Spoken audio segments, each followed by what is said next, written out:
The project, designed by Brookmount Estates in London, includes a sports arena, exhibition centre, hotel, theatre and a car park. It's called Sundon Springs and will be between Toddington and Upper Sundon.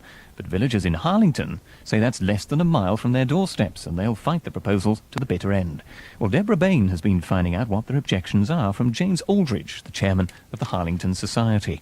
Firstly, it is in the green belt, and the development comes to within 3/4 of a mile of the southern outskirts of Harlington.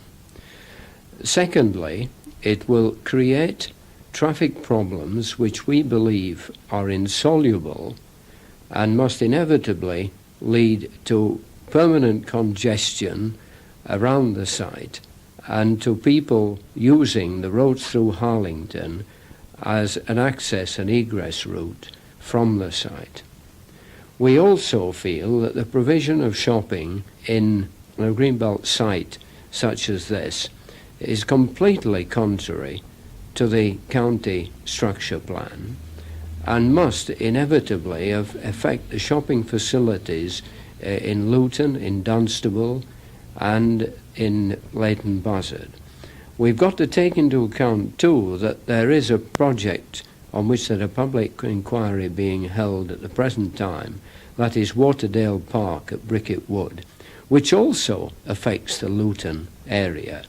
And if these two complexes were both built, we could see the centre of Luton having very serious shopping erosion. Now, you've mentioned traffic there, but as I understand it, they are thinking about having an additional junction off the motorway which would ease the traffic problems. I know that the proposals put forward by the developers at this stage show direct connection from the complex with the M1, but the Minister has already stated in the House of Commons that he is not prepared to provide direct access to private development from any motorway anywhere in the country.